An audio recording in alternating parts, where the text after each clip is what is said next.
Hello friends, आप देख रहे हैं आपका चैनल शेयर बाजार विद आयुष। और दोस्तों बात करेंगे इस वीडियो में सभी आईपीओज अपडेट, ग्रे मार्केट, इन सब के बारे में। तो आप लोग देखिएगा वीडियो को पूरा ज़रूर। शुरुआत करते हैं आईसीआईसीआई प्रूडेंशियल से कि आपको पता ही है दोस्तों, ये मेन बोर्ड आईपीओ अभी ओपन है और इस आईपीओ के 2 दिन और बचे हैं, जो है 15 एंड 16 ऑफ दिसंबर। जब आप याद रखिएगा इस आईपीओ में पैसा लगा पाएंगे। ₹1 की फेस वैल्यू है, 2165 का प्राइस बैंड है, 6 शेयर का लॉट साइज है, एक पूरा का पूरा ओएफएस है, याद रखिएगा लगभग 10,602 करोड़ के आसपास का। देखिए कल दोस्तों इस आईपीओ का पहला दिन था और पहले दिन दोस्तों जो सब्सक्रिप्शन हमको आता हुआ देखने को मिला इस आईपीओ में, लगभग 2 गुना याद रखिएगा क्यूआईबी कैटेगरी ने इस आईपीओ को सब्सक्राइब कर दिया। पहले दिन याद रखिएगा क्यूआईबी ने लगभग 4,000 करोड़ रुपए लगा दिए। और क्यूआईबी आपको बताइए मेजरली पहले दूसरे दिन पैसा नहीं लगाती है, आखिरी दिन पैसा आता है, लेकिन फर्स्ट डे 4,000 करोड़ रुपए आना ये अपने आप में काफ़ी बड़ी बात है। इसके अलावा एचएनआई कैटेगरी 38% सब्सक्राइब हुई, retail category 21%, share holder category 45%, total 73% याद रखिएगा ये आईपीओ सब्सक्राइब हो गया पहले दिन के अंदर। 5,512 करोड़ रुपए याद रखिएगा पहले दिन आईसीआईसीआई प्रूडेंशियल एएमसी को मिलते हुए देखने को मिले, which is a very good subscription, no doubt in it. Reason being कि क्यूआईबी का पैसा डेफिनेटली ज़्यादा हमको आता हुआ देखने को मिला। देखिए एक डाउट जो काफ़ी ज़्यादा लोग मुझसे पूछ रहे हैं कि कितने हमको लॉट लगाने हैं। देखिए ये अपने आप में एक बात आपको ध्यान रखना होगा कि अगर आप शेयर होल्डर कैटेगरी में अप्लाई कर रहे हैं तो शेयर होल्डर में दोस्तों अलॉटमेंट होगा ऑन प्रपोर्शनेट बेसिस। प्रपोर्शन का मतलब क्या होता है कि प्रपोर्शन का मतलब ये है कि मान लीजिए ये आईपीओ सब्सक्राइब हो जाता है शेयर होल्डर कैटेगरी के अंदर 10 टाइम्स फॉर एग्जांपल, और मैंने अप्लाई करे हैं 10 लॉट, राइट। तो मुझे एक लॉट पक्का मिलेगा। क्यों? बिकॉज उस प्रपोर्शन में 10:10 हो चुका है, क्योंकि मैंने भी 10 अप्लाई किया और ये सब्सक्राइब भी 10 हुआ, तो ऑटोमेटिकली 1 हो गया ये। तो ये बात ध्यान रखिएगा, एक लॉट पक्का मिल जाएगा। अब इसका मतलब ये नहीं है कि दोस्तों आप रिटेल में भी ये करें या आप एचएनआई में भी ये करें। पहली बात ध्यान रखिए, शेयर होल्डर में ही प्रपोर्शन में अलॉटमेंट है। रिटेल, एचएनआई, इधर सब लॉटरी है। अभी तक तो दोस्तों रिटेल कैटेगरी पूरी नहीं भरी है, ना ही शेयर होल्डर कैटेगरी पूरी भरी है, ना ही एचएनआई कैटेगरी पूरी भरी है। पूरी ज़रूर भरेंगी, बट ये बात ध्यान रखिए आप कि स्टिल अलॉटमेंट के चांसेस, ये बात आपको समझ में आनी चाहिए कि हायर रहते हुए ऑलरेडी देखने को मिलेंगे रिटेल के अंदर। बट अगर ये मान लीजिए पूरी सब्सक्राइब हो जाती है कि रिटेल कैटेगरी फॉर एग्जांपल हम मान लेते हैं 3 गुना सब्सक्राइब हो गई, राइट, और मैंने अप्लाई कर दिया 3 लॉट, तो क्या मुझे 1 लॉट पक्का मिलेगा? The answer is no. क्यों? बिकॉज रिटेल के अंदर अलॉटमेंट, ये बात ध्यान रखिए, लॉटरी पे मिलेगा।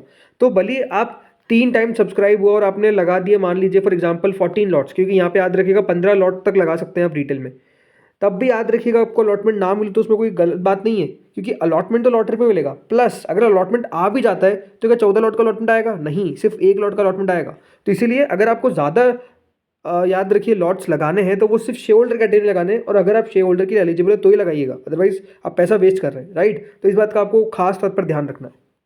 अब आते हैं कुछ खबर पे। खबर में दोस्तों ये है कि शिप रॉकेट ने फाइल कर दी है अपनी updated DRHP for 2342 crore IPO.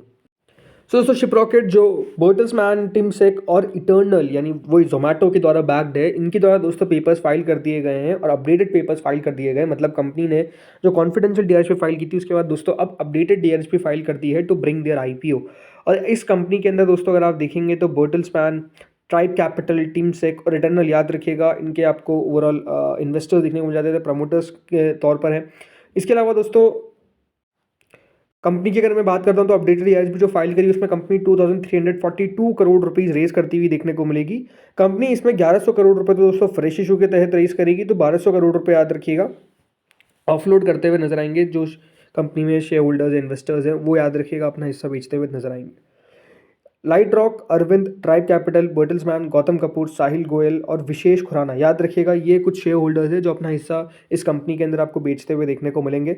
Public share holders करीबन 91.52% स्टेक होल्ड करते हैं और रिमाइंडर 8.48% याद रखिएगा ओन है by Shiprocket employ ESOP trust. तो ईसॉप ट्रस्ट के पास याद रखिएगा बाकी की हिस्सेदारी है।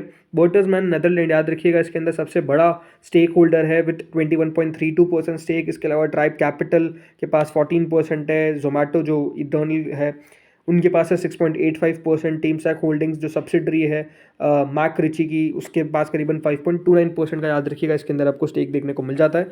सो लेट्स सी कब कंपनी अपना आईपीओ लेकर आती है। ऑलरेडी दोस्तों अप्रूवल तो मिल ही चुका है, अब कंपनी ने अपनी अपडेटेड डीआरएचपी भी फाइल कर दी है, तो आप मान के चलिए जल्द हो सकता है कि कंपनी अपना आईपीओ दोस्तों लॉन्च करती हुई देखने को मिले। बाकी देखा जाए दोस्तों कंपनी 2011 में शुरू हुई थी और शिप रॉकेट क्लेम करती है कि वो largest new age horizontal e commerce enablement platform है जो सिंप्लीफाई करता है e commerce for merchants who sell directly to end consumer, right. तो इस तरीके की कंपनी का बिजनेस है। फाइनेंशियल फ्रंट पे कंपनी दोस्तों अभी लॉस रिपोर्ट किया था अपने 6 महीनों के नंबर्स में, करीबन 38 करोड़ के आसपास का लॉस नैरो हुआ है from 42 crore, but still company अभी भी घाटे में आपको देखने को मिल रही है। रेवेन्यू लगभग 940 करोड़ के आसपास का रिपोर्ट होता हुआ दिखा है। सो अब देखते हैं यहाँ पर ये आईपीओ कितना बढ़िया कर पाता है। चलिए अब बात करते हैं जीएमपी पे। तो देखिए जीएमपी में केएसएच इंटरनेशनल आईपीओ आपको पता ही है, ये एक मेन बोर्ड आईपीओ जो ओपन होगा 16 से 18 दिसंबर के बीच में। 384 का प्राइस बैंड है, 710 करोड़ का इशू है। अभी तक दोस्तों यहाँ पर कोई भी ग्रीन मार्केट में शुरुआत हमको देखने को नहीं मिली है। फिर आता है आईसीआईसीआई प्रूडेंशियल एएमसी, मतलब कमाल ही करता हुआ दिख रहा है ये आईपीओ। बहुत इंटरेस्टिंग है ये दोस्तों आईपीओ। जब हमको पता चला कि हाँ आईपीओ आने वाला है, जब प्राइस अनाउंस हुई, उसके बाद जीएमपी में सिर्फ गिरावट देखी। अब दोस्तों जब आईपीओ खुला हुआ है तब से लगातार दोस्तों जीएमपी में बढ़त देखने को मिल रही है। अब दोस्तों जो जीएमपी वो आप देख ही सकते हैं, करीबन 290 रुपीज़ विच इज़ 13.39% चलती हुई दिख रही है। बल्कि आपको मैं ये भी कह सकता हूँ कि कई जगह पे अब 300 रुपये पे भी ट्रेड्स होते हुए दिख रहे हैं और 300 के ऊपर भी ट्रेड हो रहे हैं। मतलब कई जगह पे 309 310 के आसपास भी ट्रेड हो रहे हैं। सो बात क्या है कि जो जीएमपी दोस्तों लगातार गिरती हुई देखने को मिल रही थी, एक सडन शिफ्ट हमको देखने को मिला है and the shift is positive not negative, right. वो बढ़ता हुआ देखने को मिल रहा है, एक पॉजिटिव शिफ्ट आता हुआ दिख रहा है।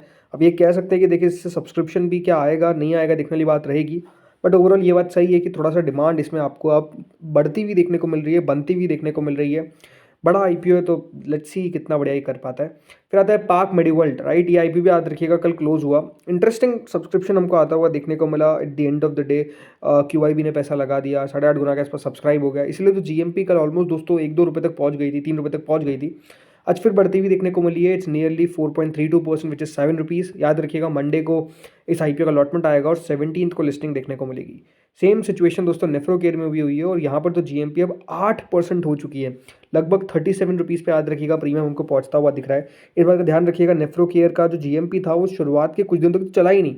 आईपीओ के ऑलमोस्ट सेकेंड डे में शुरू हो गई थी जीएमपी एंड फिर वापस से नीचे जाती हुई दिखी 11.5 रुपये तक। और अब देखिए जो हाई था पहले 20 रुपये का, उसको क्रॉस किया, 35 रुपये के भी ऊपर ग्रे मार्केट जो है वो ट्रेड करती हुई दिख रही है विच इज़ 8%, राइट। तो सब्सक्रिप्शन आया कल अचानक से दोस्तों, सब्सक्रिप्शन बढ़ता हुआ देखने को मिला, लोगों ने पैसा लगाया और अब दोस्तों जीएमपी भी साथ साथ बढ़ती हुई देखने को मिल रही है। सो अगेन यहाँ पे भी एक पॉजिटिव साइन ही है।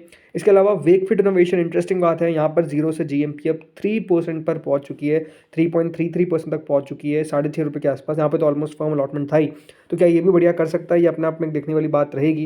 मतलब जीएमपी बढ़ती हुई लगातार दिख रही है, तो अब क्या होगा नहीं होगा वो देखने वाली बात है। इसके अलावा दोस्तों कोरोना रेमेडीज़ जीएमपी में थोड़ी सी गिरावट है, कल से 330 रुपये तक गई थी, अभी 300 रुपये के आसपास चल रही है।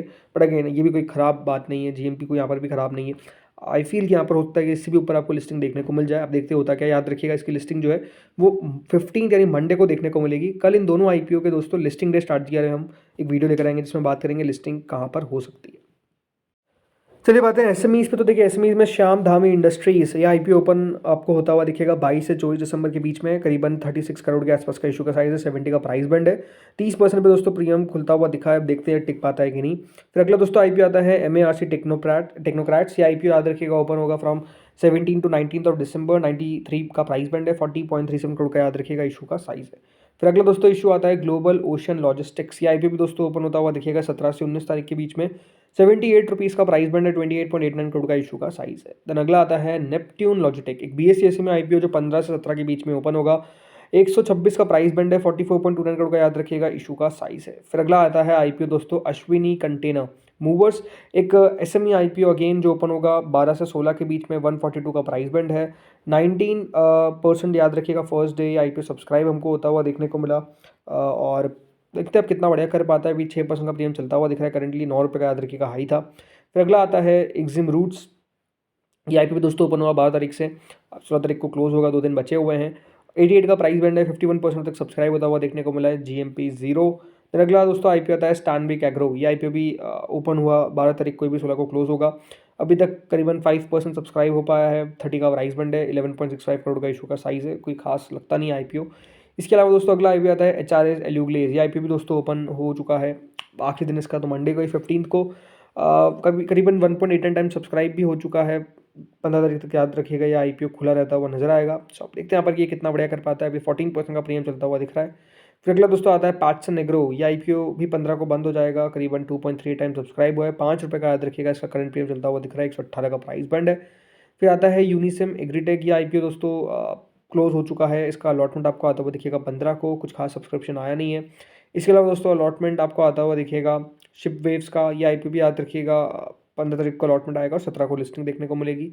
इसके अलावा केवी टॉयज़ तो अलॉटमेंट हो चुका है, इसकी लिस्टिंग है 15 को एंड आई थिंक एक अच्छी लिस्टिंग के लिए ये तैयार होता हुआ देखने को मिल रहा है। 63% का प्रीमियम है। इसके अलावा रिद्धि डिस्प्ले, ये पता नहीं कहाँ पे लिस्ट होता हुआ दिखेगा, कहीं 20% नीचे ना खुल जाए। देन इसके अलावा दोस्तों प्रोडक्ट सॉल्यूशन की लिस्टिंग देखने को मिलेगी। क्या ये चौंका सकता है लिस्टिंग पे? देखते हैं होता क्या है। तो दोस्तों इस वीडियो में तो इतना ही था। होपफुली आपको वीडियो बढ़िया लगा होगा। सभी इन्फॉर्मेशन आपको मिलती रहेगी चैनल पर, बस आप लोग चैनल के साथ जुड़े रहिए। इस वीडियो में इतना ही था। Thank you friends for watching this video.